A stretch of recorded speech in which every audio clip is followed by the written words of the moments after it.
All right. So we are moving from talking about probability to talking about probability distributions, which is getting into the more useful part of statistics and this getting into more of what gets reported in studies and in the news and such. So to do this, we're going to start with talking about discrete variables, and we're going to skip the rest of chapter 5 and not talk about discrete probability distributions. We're just going to discuss discrete variables here.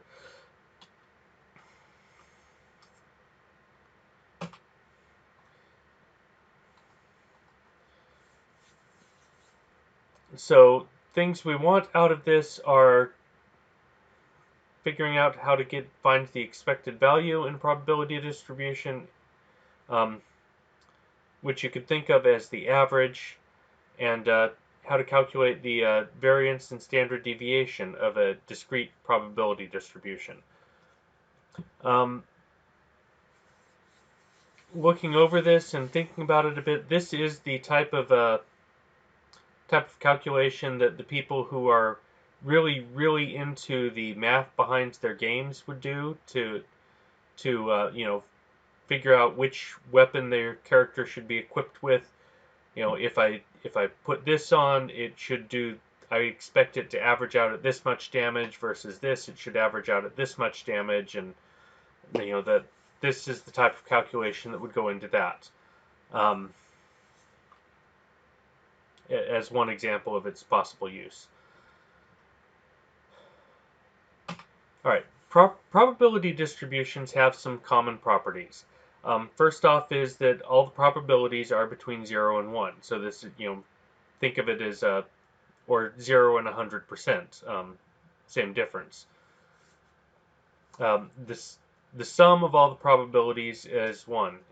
If you sum up all the probabilities in a distribution, it's going to come to 1. A random variable is a variable whose numeric value is determined by the outcome of a probability experiment. So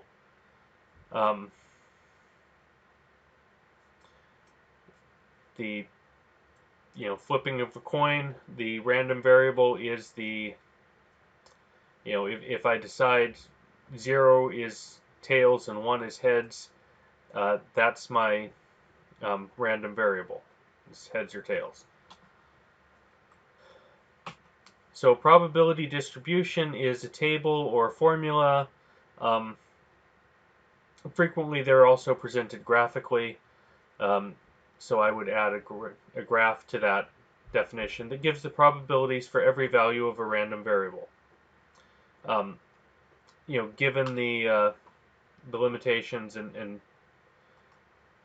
given that we've already said that a probability distribution is between 0 and 1, and that the sum of all probabilities in a distribution is 1. Let's pause for a moment and note that we've got a capital and a lowercase x going on here. Your book uses a capital to denote the variable name and a lowercase to denote the individual measurement. So you can see that better here. You've got the variable name and then each individual measurement.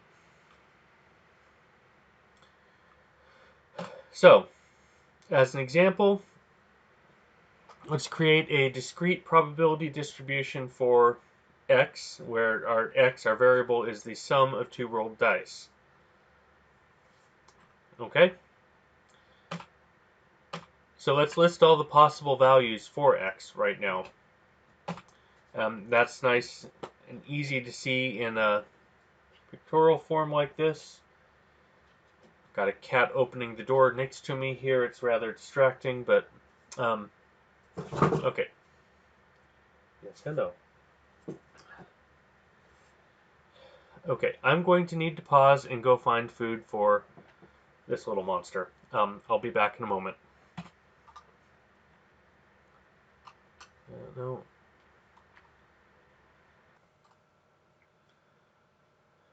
All right.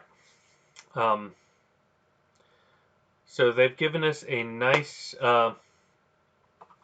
chart here.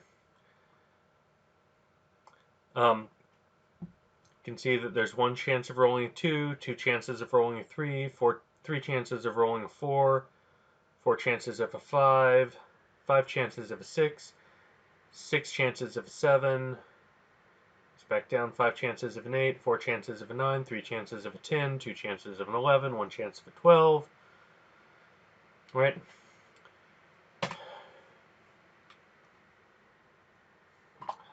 Oops. There we go.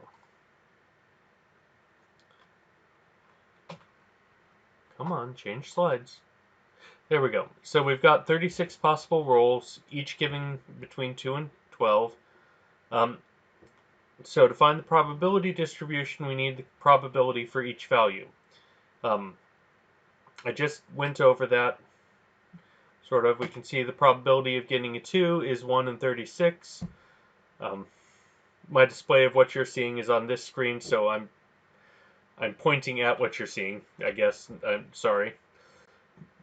I'll use the laser pointer instead. So the probability is 1 in 36. Probability of getting a 3 is 2 in 36. As you know, there's 2 ways to do it. So if we look back at this, we've got, as we said, 2 3s, 3 4s, etc.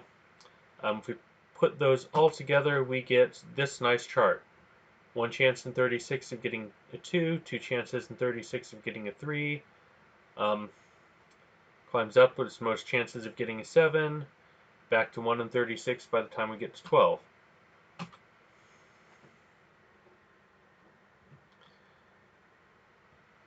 Okay, so first thing to note is that everything in here is in between 0 and 1. And if we add all these up, they should come to 1. So let's see, 1, 2, 3, 6, plus 4 is 10, plus 5 is 15. I'm going to go ahead and just pause here. 3, 6, 10, 15, right? 3, 6, 10, 15. 15 and 15 is 30. Plus 6 gives me 36, so sums to 36 36ths, or 1.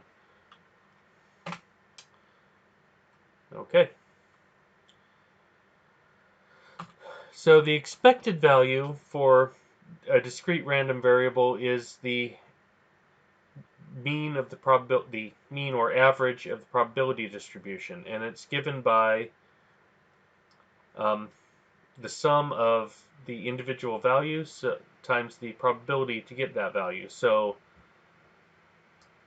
this would be, for example, 2 times 1 over 36 plus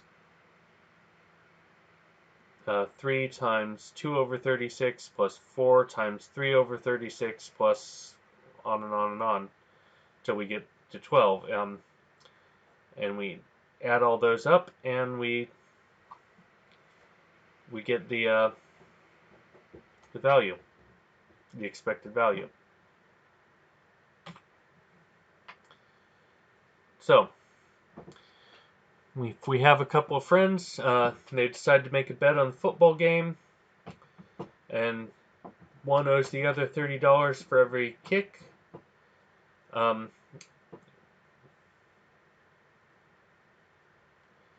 Every field goal, I'm going to take that to mean field goal, is the kick the kicker makes. For every kick the field goal the kicker misses, the other guy pays $40. So before this game, the kicker has made 18 of his past 23 kicks this season.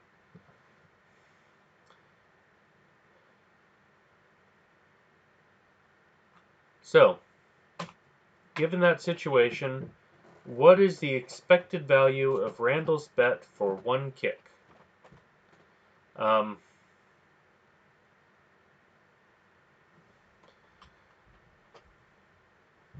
So what we have here is there's two possibilities, right? Based on previous performance, he's made 18 of 23, which means he has missed 5 of 23. So those would be the probabilities. Missing is 5 of 23. Uh, Making it is 18 of 23. If he makes it, that's $30. If he misses, that's $40. Or sorry, if he misses, that's 30. If he makes it, that's 40. So our expected value calculation would be 30 times. Yeah, 30 is for making. 30 times 18 of 23 um, plus 40 times 5 in 23. Right, so that'd be the expected value calculation. So if the kicker attempts 4 kicks, how much should Randall expect to win based on our expected values? Okay, as we said, there are 2 possible outcomes. Randall wins or Randall loses, right? Win, he gains $30. Lose, he loses $40. If we assume that is indicative of the probability of his making it, we end up with, excuse me, this probability distribution: $30 for 18 of 23 and negative $40 for 5 of 23. That negative sign is important. It tells us which direction the money's going compared to Randall. So our expected value is then that formula, which we can look back at the table, look at. So we have that $30 times 18.23, negative $40 times 5.23. Okay, so if we do those calculations, we get 540 over 23 minus 200 over 23, which is 340 over 23, or 1478.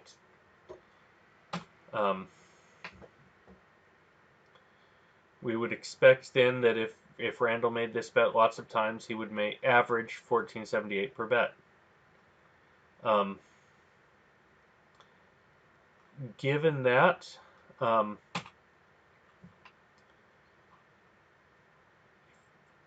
in 4 kicks, we would expect that you'd win somewhere around $59, probably.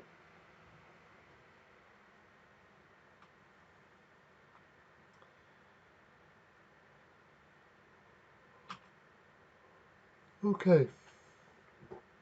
So we have someone trying to decide between 2 different investment opportunities, which are summarized in the table I'll show you in a moment. The left column gives the potential earnings, the right column gives the probability. And our idea here is to calculate the expected value for each investment opportunity and determine which is the best investment. So first off, we've got a 10% chance of earning $1,200, 20% chance of earning $950, a 40% chance of earning $130, a 10% chance of losing $575, a 20% chance of losing $1,400. In the other plan, double check this. Yes, that adds up to 1. Yes, that adds up to 1. Have 30% chance of gaining $1,500, a 10% chance of losing $800, 20% chance of losing $100, 20% chance of losing $250, and 20% chance of losing $690. So, just looking at this on the face of things without doing any calculations, you're thinking, okay, 10% chance of gaining 1,200, 30% chance of gaining 1,500. This is looking good. On the other hand, we've got a 30% chance overall of losing money and a 60% chance here of losing money. So, I mean, it's kind of difficult to look at just on the face of things. That's why we're calculating the expected value, what we'd expect this to average out to in the long term. So let's do that calculation and unpause when you're ready to move on. As I pointed out, it's kind of difficult to just kind of look at it and get a feel for it. So we'll use the expected values for Plan A.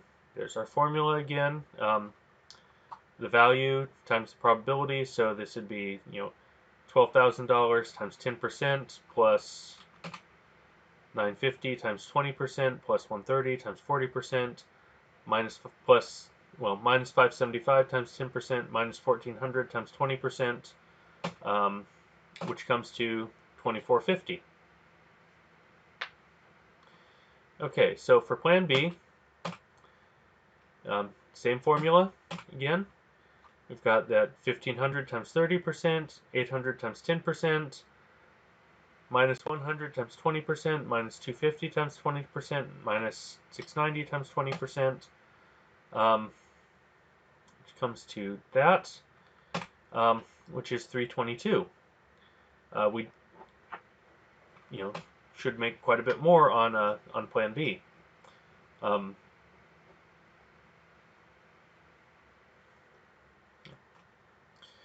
Okay, so that gives us the expected value. Kind of gives us that measure of what the central tendency is, what things will move to in the long term. Another thing we need to evaluate any distribution is some measure of the spread, right? So we've got, again, variance and standard deviation.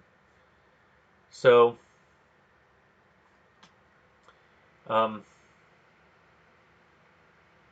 this is our expected value. So the variance is the, again, almost like the variance and standard deviation we talked about a couple weeks ago. It's the individual value minus that expected value squared, so that it doesn't end up disappearing on us, times the probability with that value. That's the bit we're adding to it, and we sum all of those up. To find the standard deviation, then, instead of the variance, this is the variance here. Standard deviation, sigma, is the square root of the variance, or the square root of that formula. Again, the individual value minus the expected value, square that difference, multiply it by the probability for that value. This is going to give us an idea, this is going to tell us how broad that is. It's going to, in the case of the investment plans, it's going to kind of tell us how risky it is. If it's more noisy, it's going to be a bit more risky. So let's look at the standard deviations. To do that, we do need to get the variances first. So they've set this up in a nice table so that it's very, very easy to follow. It also just makes it a lot easier to keep track of the calculations and do it. I can do some simple arithmetic in my head. I cannot do this much in my head. I just can't keep track of that many numbers. I don't expect any of you to will either. Please write things down when you're doing complicated calculations, or just it's not necessarily complicated. It's just lengthy. There's a lot to keep track of. There's no reason to not write it down. Okay, so we've got the table here. What we're after is the variance, which is the value minus the expected value times the probability of that value. All right, there's our expected value up there. So value and probability. So there's the value minus the expected value, the square of that difference, and the square of that difference times the probability. You can see that's calculation for each of those. Then we would our variance then is the sum of that. So we sum those values in the last column, and we get 755,722. To find the standard deviation, we take the square root of that, and we get a standard deviation of $869.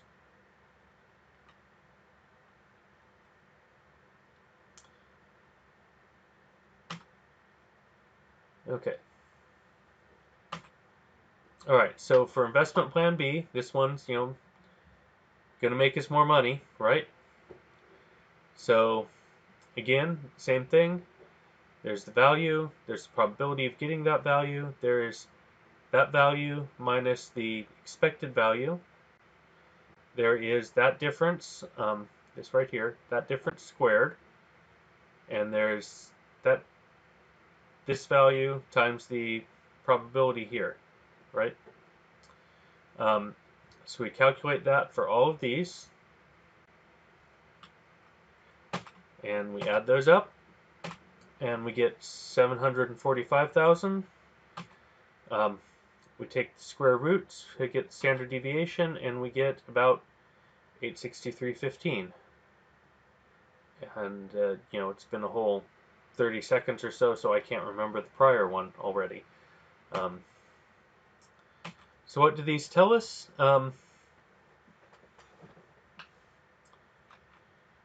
Let's see, we had a 863 here and a 869 there. So honestly fairly similar, but Plan B has a slightly less risk. It's not a very large difference, but there is slightly less noise in that. Okay, that is the end of this section, and we will move on to continuous distributions next.